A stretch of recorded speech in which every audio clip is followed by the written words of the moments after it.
Mapagpalang hapon mga kapaders. Welcome na naman kayo sa ating panibagong adventure. Testing tayo mga kapaders kahit maliwanag ang buwan. Sana yung ating pupunta na bahura ay may panain mga kapaders. Bali kami apat na mga kasama. Si Kadabs Rico mga kapaders. Saka yung aking kapatid. Ayan. Nasa unahan mga kapaders. Si Tagilid. Ang ating ekstranghero. Maghanap kami ng panibagong spot na pinipagpanaan mga kapaders. Sana ipala rin. At dito sa amin ay sana makadalhin siya ng pampista lamang. At dito sa amin sa April 6-7 ay pista mga kapaders.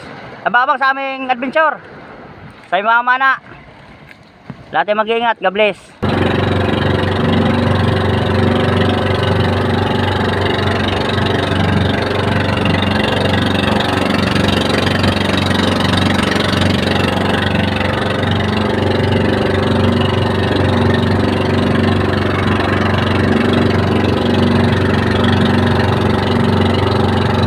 Unang sisid pa lang, isda kagad mga kapaders. Lagata ka dyan. Sobrang liwanag ng dagat dito, parang kristal. Malayong bahura ang pinuntahan namin. Kaya wala ditong kulapo. Wala kung maraming panain. Sobrang liwanag pa ng buwan.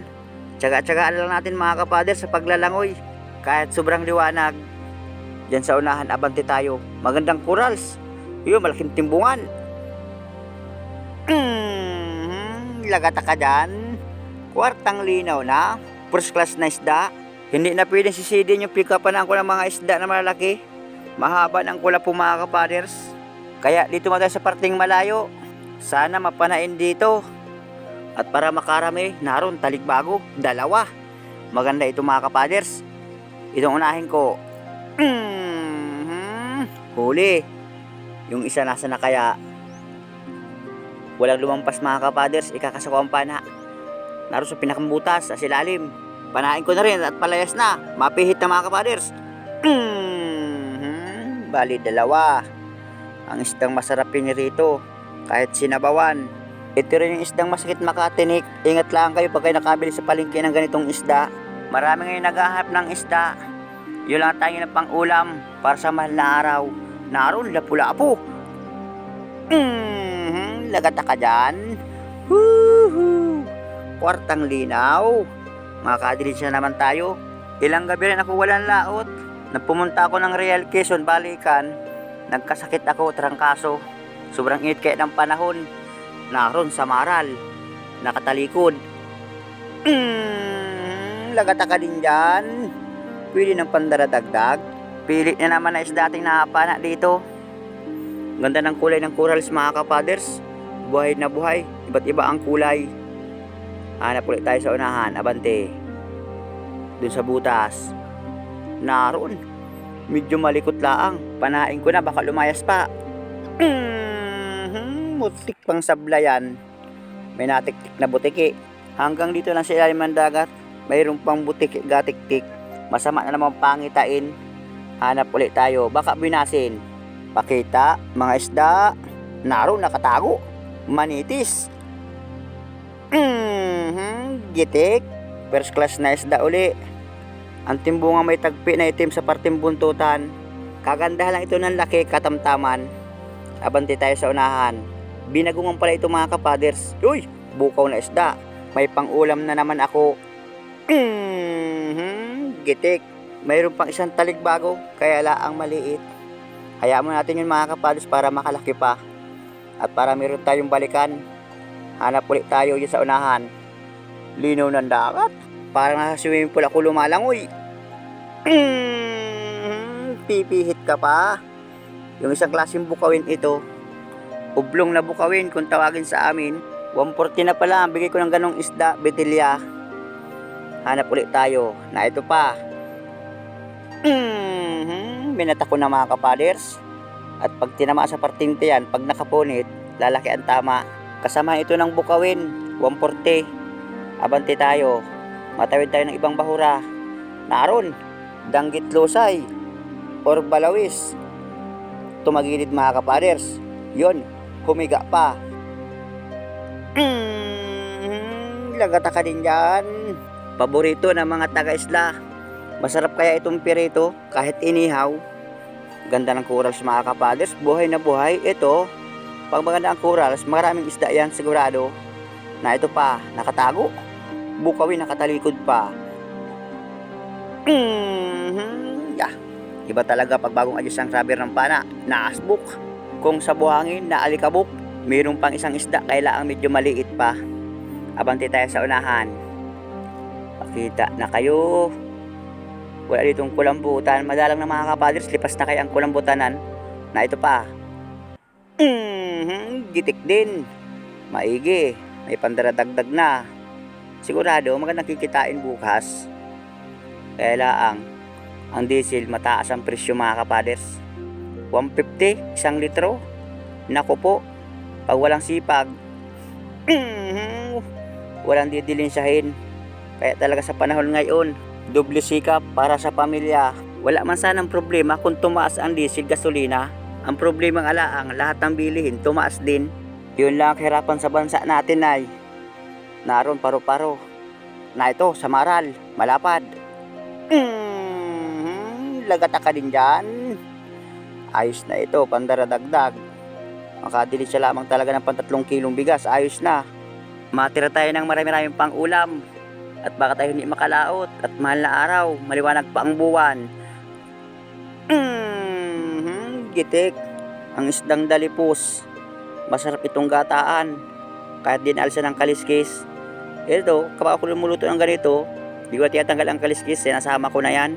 Ang kasabihan ng matanda, naroon doon ang lasa ng isda sa kaliskis. Na ito pa. Gitik. Malapad-lapad na bukawin. Medyo malalayo lang ang pagitan ng isda dito sa bahura. Pero silip-silip lang sa mga butas. Abante tayo. Hoy, kupa pa. Maigi na ito. Dakotin ko, huli ka. Alanganin mga kapaders. Maliit-liit pa. Hindi pa kasi yung pasado sa good size. Ibabalik ko sa butas. At para pagbalik ko, pag malaki na, pasusuotin ko sa butas. Yan. Diyan ka magpalaki. Hintayin mo ako dyan kapag malaki ka na. At babalikan kita dyan. Huwag kang lalabas. Baka makita ka ng kasama ko. Hanap man tayong ibang mahuhuli mga kapaders. Abante tayo.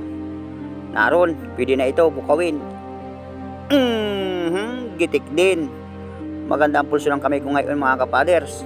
Lahat kaya ng gamit ko bago lumaot, inayos ko muna. Pati stainless ng pana, tinuwid ko muna. At para sigurado, abante tayo ng kaunti. Malakas-lakas ang agos at nahibas. Gitik din. Lapu-lapo. Pero kasama ito ng bitilya. Yung iba kayang bumibili ng isda. Gusto ko makatikim ng ganong isda, sasama ko na sa bitilya. Abante tayo dito. Barawang mga kapaders. Lalim ng butas. Wala mang isda. Naroon. Nasa unahan. Surahan. Uy! 2 taligbago. Ito mo nang inuna ko at malapad. Ang taligbago kaya ganitong isda kapag naispata na. Nalayas na yan. Yung surahan hindi ko muna pinana mga kapaders at nasa butas naman nakasuot. Kaya hindi malayas. Balikan natin yung surahan. Naroon. Nagsuot sa pinakang ilalim. Lampas din ang pana ko. Hindi ko palabas mga kapaders. Dumalagang surahan. Mga kalahating kilo yata sa estimate ko. O bahala na kung kumulang. Pang ulam naman. Langoy ulit tayo. Maraming harahalaman dito. Siya yung mga kinakain ng pawikan. Parang gulaman. Naroon sa pinakang ilalim. Surahan ulit mga kapaders. Tinamaan din. Dandahanin kong hilahin palabas. Pahuli ka na. Huwag ka nang pumulyang. Hindi ka niya makakabunot. Iba talaga pag may sima ang pana. Na ito, sinasabi na. Malalim na butas. May lapu-lapong nakasuot. Lagata ka dyan. Bah, sigurado na ito. Tsaga-tsagaan ko dito mga kapaders. Halos bilang isdang panain. Maganda ang bahur talagang ito. Maganda ang salta ng isda. Uy, kulambutan. Gulat ko pati. Biglang nagputi ang dibdib at gumalaw ang palikpik. Inubol kong rubber ng pana. Hindi man nagitik. Di bali. Nakakulambutan man 1 peraso.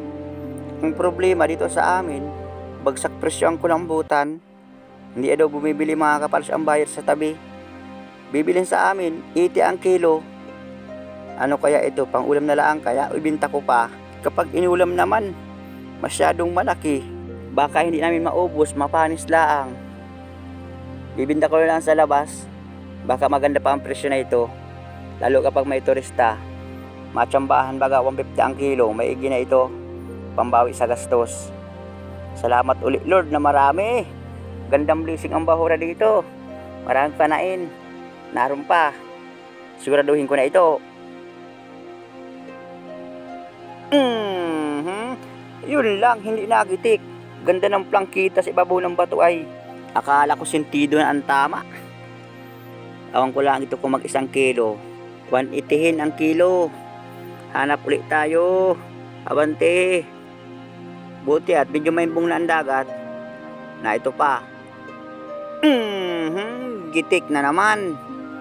Malaking bukawin. Ang isdang masarap sa bawan. Ito yung mabinta sa katabihan. Kailangan mahal ang kilo sa kanila. Dito sa amin sa isla, mura lang ang bintahan. Na ito pa. Sa mata ko na pinatamahan. At medyo malayo ang distansya ko mga kapaders. Pag sa partente yan, sa katawan, baka punit. Ay nako, anong oras na kaya? Oy, mag-aalas 10 na. Ayan mga kapaders, maalas 10 na. Medyo maba ng aming paglalangoy. Maraming salamat ulit sa inyong panonood. Ay sanday blaan kami. Uwi na rin kami.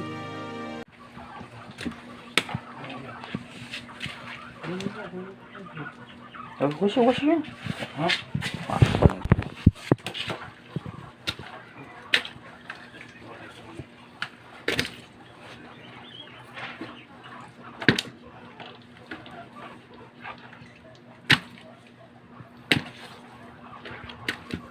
Para ito nalinisan.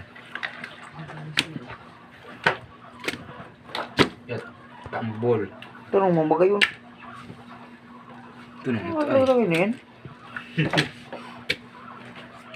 Yung mga ko lang, usama mga susungan na may liit niyan. Yung ulam na lang yung matimbong may liit niyan. May ba, tulong mo. Puti na yan. Yan.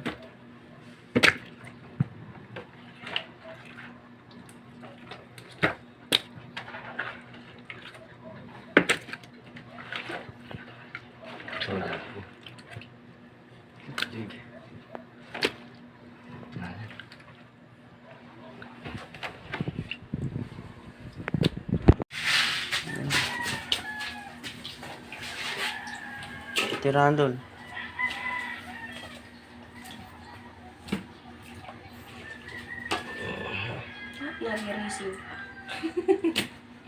Kasama na yan.